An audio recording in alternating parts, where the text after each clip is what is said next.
Crespo-Marin. Bonjour Bernard Tapie. Bonjour madame. Vous vous battez contre un cancer depuis près de 2 ans. Vous serez devant la justice dans une semaine et ces derniers jours, vous devez faire face à de nouvelles accusations. Comment vous sentez-vous ?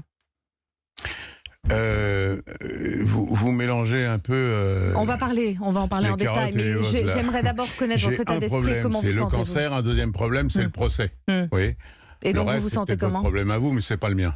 Non, je vous demandais simplement et gentiment comment vous vous sentiez. Et j'espère rester en forme pour pouvoir affronter un rendez-vous capital pour moi, qui est celui du procès, qui est une chose sérieuse. Et alors, vous avez décidé d'arrêter tous vos traitements pour ne pas être affaibli pendant l'audience. Oui. Pour vous, il est plus important de gagner ce procès que de guérir du cancer ? Est-ce que vous arrêtez vos traitements ? Vous prenez un risque ? Non, mais je vais l'arrêter 3 semaines. Je ne vais pas l'arrêter pour toute la vie. Parce que c'est incompatible. En particulier les antidouleurs ont l'avantage d'éviter les souffrances, mais ils ont un peu le désavantage, c'est de vous ensuquer un peu et de vous laisser comme ça. Donc pour affronter la réalité de mon procès, je veux être en forme, et pour ça, il faut être capable d'arrêter les traitements. Bernard Tapie, à une semaine du procès, donc Marc Fratani, l'un de vos proches pendant vos années OM, affirme que vous avez notamment acheté un arbitre il y a 10 ans. Non, il dit qu'il l'a acheté lui.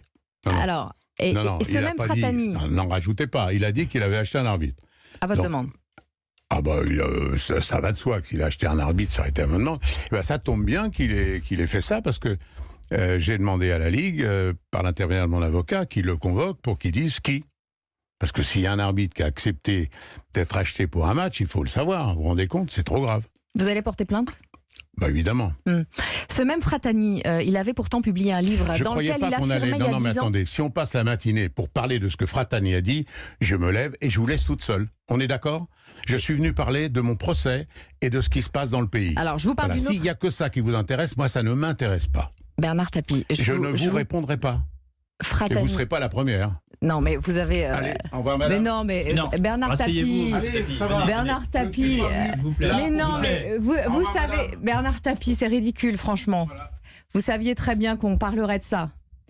Bernard Tapie... Bernard Tapie qui vient de quitter le studio. Oui, il savait très bien qu'on allait parler de ça et il était d'accord pour en parler il y a 2 minutes. Donc, c'est histoire de faire un coup. Voilà, désolé, l'interview était prête. Nous allions parler du procès, nous allons parler de la maladie. On allait parler de bien d'autres choses et je regrette très sincèrement. Est-ce qu'on se laisse une chance de savoir si Bernard Tapie va revenir dans le studio ou pas ? Je veux bien me lever, mais je veux bien aller le chercher. En attendant, un peu de publicité et on revient juste après ça.